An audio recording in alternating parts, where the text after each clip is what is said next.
Foreham, de Winston Groom. Novela de realismo cómico dramático en 26 capítulos. 10. No tenía las señas de Jenny.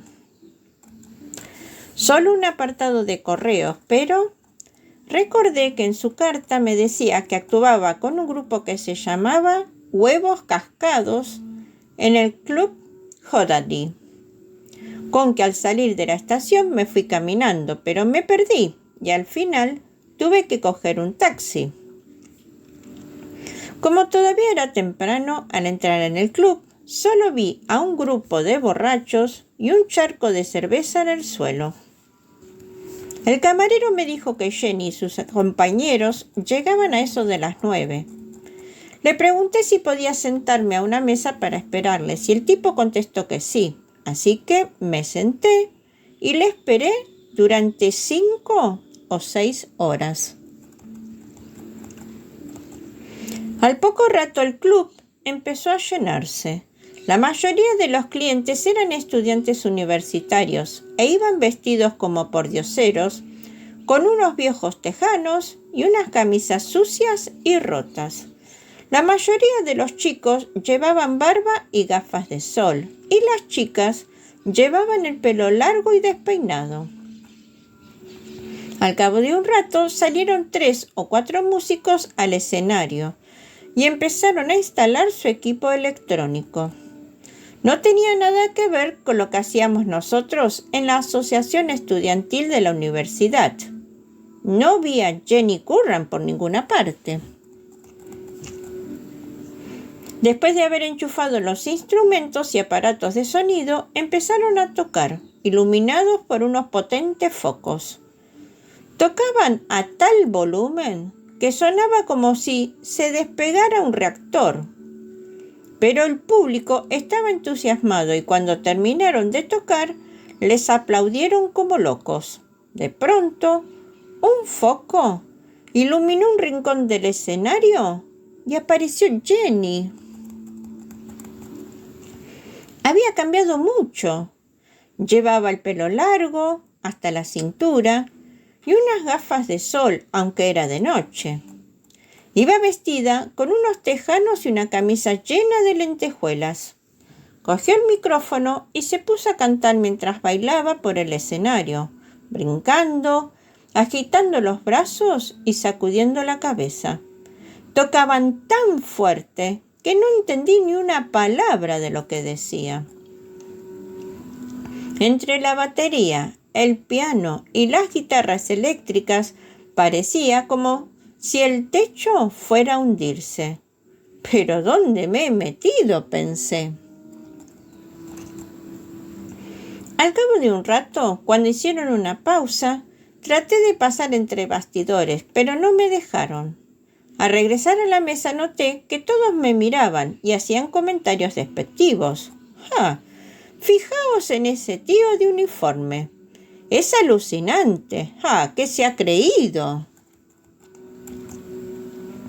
Me sentí como un idiota, de modo que salí a estirar las piernas. Estuve andando como 1 hora y media. Cuando regresé, vi que ante la puerta del club se había formado una larga cola de gente. Traté de explicarle al portero que me había dejado todas mis cosas dentro, pero contestó que me pusiera en la cola y esperara mi turno. Creo que me quedé allí de pie 1 hora, escuchando la música que llegaba desde el interior del local y que sonaba mucho mejor que a cierta distancia. Al cabo de un rato empecé a aburrirme y me metí en un callejón detrás del club. Me senté unos escalones y me entretuve observando a las ratas que correteaban por entre los cubos de basura. Al cabo de un rato, saqué la armónica del bolsillo y empecé a tocar.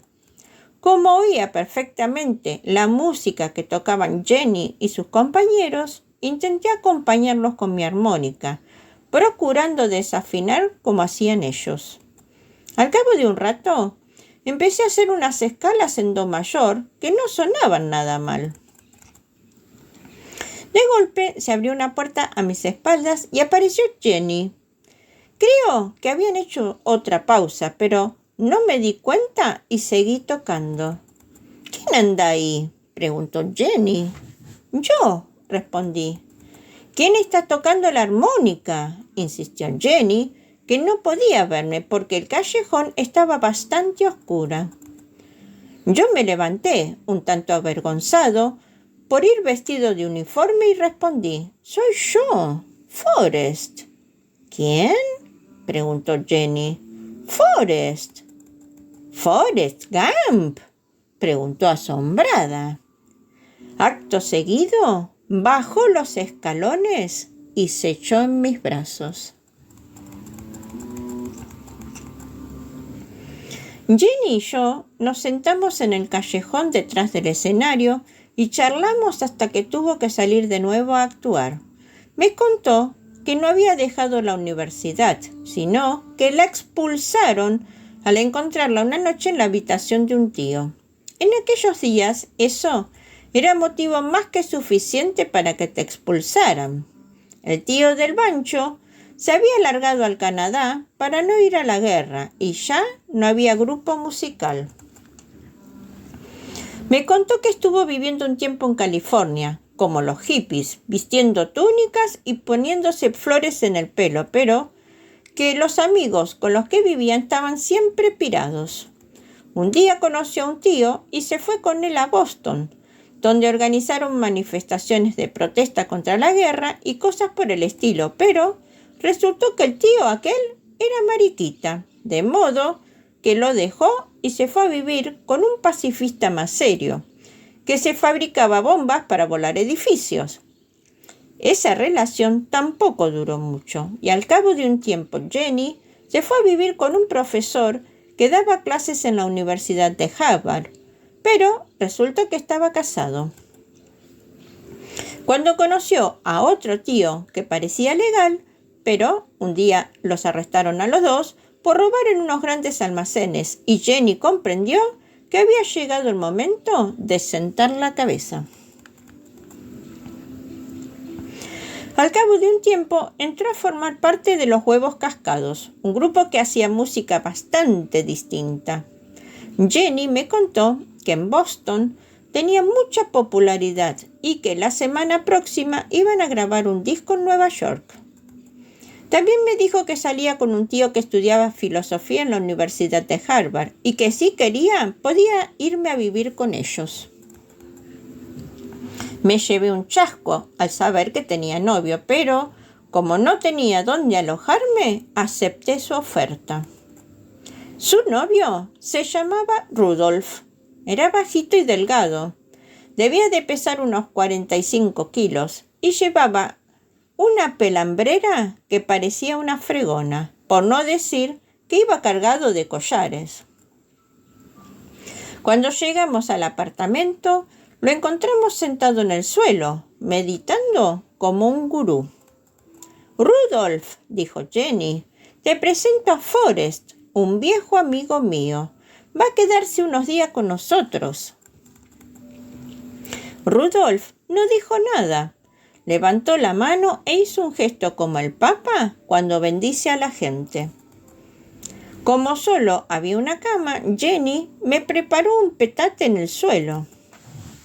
Pero era bastante más cómodo que muchos de los sitios donde me había tocado dormir cuando estaba en el ejército. A la mañana siguiente, al despertarme, vi a Rudolf sentado todavía en el suelo, meditando. Jenny me preparó el desayuno y luego salimos a dar un paseo. Lo primero que me dijo es que debía comprarme ropa porque a la gente no le gustaba ver a un tío vestido de uniforme. Me llevó a una tienda de ropa de segunda mano y compré un mono y una cazadora. Me cambié en la tienda y guardé el uniforme en una bolsa. Mientras dábamos una vuelta por los alrededores de Harvard, nos topamos con el profesor amigo de Jenny, el tío casado con el que había estado saliendo. Seguían siendo amigos, aunque Jenny solía referirse a él como ese degenerado. Se llamaba Dr. Quackenbush. El amigo de Jenny nos explicó que estaba muy satisfecho porque la próxima semana iba a proponer en clase un nuevo tema que él mismo había ideado, llamado El papel del idiota en la literatura universal. ¿Le gustaría asistir a mis clases, Forrest? Jenny se quedó un poco extrañada, pero no dijo nada. Cuando regresamos al apartamento nos encontramos a Rudolf sentado todavía en el suelo. Seguí a Jenny hasta la cocina y le pregunté en voz baja si Rudolf era mudo. Respondió que no, que solo estaba callado cuando meditaba. Por la tarde me llevó a conocer a los demás chicos del grupo musical. Les dijo que yo tocaba la armónica muy bien y les pidió que me dejaran tocar con ellos esa noche. Uno de ellos me preguntó qué tipo de música tocaba y contesté que era muy aficionado a la música Dixie. El tipo me miró como si fuera un bicho raro, pero Jenny se apresuró a decir: «No te preocupes, enseguida se adaptará a nuestro estilo». Esa noche toqué por primera vez con los Huevos Cascados. Todos me dijeron que les gustaba mucho cómo tocaba la armónica y yo lo pasé en grande mirando a Jenny mientras cantaba y se movía por el escenario. El lunes decidí asistir a la clase del Dr. Quackenbush. Su mismo nombre, el papel del idiota en la literatura universal, hacía que me sintiera importante. Hoy, dijo el Dr. Quackenbush a sus alumnos, tenemos a un visitante que asistirá de vez en cuando a nuestras clases. Saludad al señor Forrest-Camp. Todos se volvieron para saludarme y al cabo de unos instantes la clase comenzó. El idiota, explicó el Dr. Quackenbush, ha desempeñado a lo largo de muchos años un destacado papel en la historia de la literatura. Supongo que habréis oído hablar del tonto del pueblo, un retrasado mental que vivía en una aldea y era objeto de burlas por parte de los vecinos. Posteriormente apareció la figura del bufón de la corte, un individuo que hacía tonterías para divertir a los nobles. En muchos casos se trataba de un retrasado mental o un idiota, pero en otros era simplemente un payaso. El doctor Quackenbush siguió hablando sobre el tema durante un buen rato, hasta que empecé a comprender que los idiotas no eran unos inútiles, sino que Dios los había puesto en la tierra con un fin, el cual, tal como me había explicado Dan, consistía en divertir a la gente, y eso no es poco. Muchos autores emplean la figura del idiota como un recurso, con un doble sentido, dijo el doctor Quackenbush, dejando que sea el idiota quien se ponga en ridículo y al mismo tiempo revele al lector el verdadero sentido de las sandeces que dice. De vez en cuando, los grandes autores como Shakespeare permiten que el idiota ponga en ridículo a uno de los personajes principales, lo cual proporciona un giro distinto a la obra y estimula el interés del lector. Yo empezaba a liarme, pero eso es normal. El señor Quackenbush dijo que para demostrar lo que acababa de decir, representaríamos una escena de El Rey Lear, en el cual aparece un bufón y un loco que hacen que el rey acabe también chiflado. El profesor dio el papel de Tom Oppenheim, el loco, a un tipo llamado Elmer Harrington III, y el de idiota a su novia, una chica llamada Lucille. El papel de Rey Lear se lo dio uno llamado Horace. Después Quackenbush dijo: el papel del conde de Gloucester lo hará usted, Forrest. El señor Quackenbush dijo que pediría algunos objetos al departamento de Atrezzo, que prefería que nos vistiéramos con las ropas que eligiéramos nosotros mismos, para la cosa quedara más real. ¿Por qué me habré metido en ese fregado?, pensaba yo. Entre tanto, hubo algunas novedades en el grupo de los huevos cascados. Un tío de Nueva York había venido a vernos y dijo que quería que grabáramos una cinta de la música que tocábamos. Todos estábamos muy contentos, también Jenny Curran y yo, por supuesto. El tío de Nueva York, que se llamaba Fibblestein, nos aseguró que íbamos a hacer el mayor bombazo desde que se inventó el béisbol. El señor Fibblestein dijo que con firmar un papel nos haríamos ricos. George, el pianista, me enseñó a tocar el piano y Moss, el baterista, también me dejaba tocar de vez en cuando la batería. Era muy divertido aprender a tocar otros instrumentos además de la armónica. Por las mañanas procuraba practicar un rato y por las noches tocábamos en el Club Hodati. Una tarde, al volver de la clase del profesor Quackenbush, me encontré a Jenny sentada en el sofá, sola. Le pregunté dónde estaba Rudolf y contestó que se habían peleado. Cuando le pregunté por qué, respondió: «Porque es un cabrón, como todos los demás». «¿Quieres que salgamos a cenar y hablemos de ello?», le pregunté. La que más habló fue Jenny. En realidad, soltó una larga retahíla de insultos contra los hombres. Dijo que éramos unos vagos, irresponsables, egoístas y, en definitiva, unos mierdas. Luego se puso a llorar. «No llores, Jenny», dije para tranquilizarla. «No vale la pena. Ese Rudolf no te convenía. Se pasaba todo el día sentado en el suelo». «Tienes razón, Forrest», contestó Jenny. «Vámonos a casa».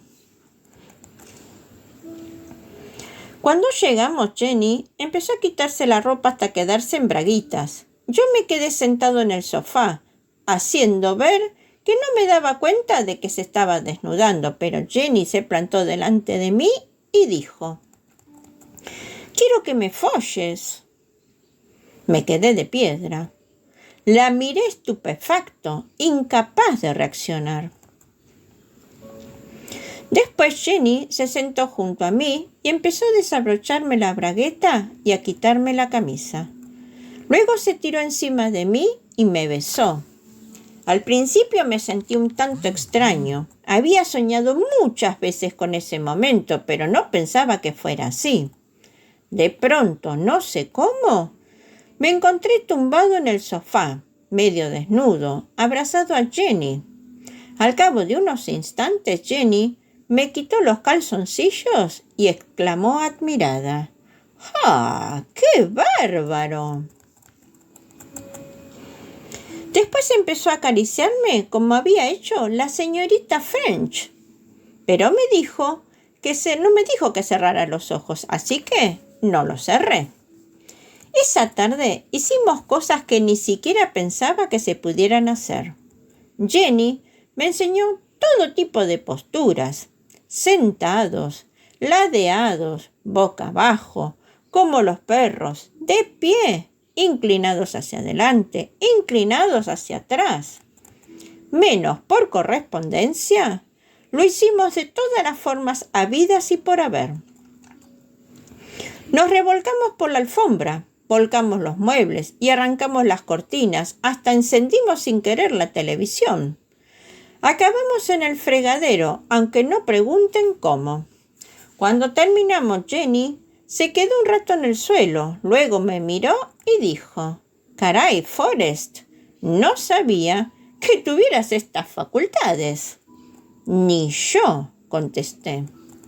Lógicamente, a partir de ese día las cosas cambiaron entre Jenny y yo. Para empezar, dormíamos en la misma cama, a lo cual tardé un poco en acostumbrarme. Cuando actuábamos en el Club Hodari, Jenny se acercaba de vez en cuando y me alborotaba el pelo o me hacía una caricia en el cogote. De golpe mi vida cambió del todo, como si hubiera renacido. Era el tío más feliz del mundo. Y así se cuenta y se vuelve a contar este relato tan singular. Fifi la Cuentacuentos agradece tu escucha.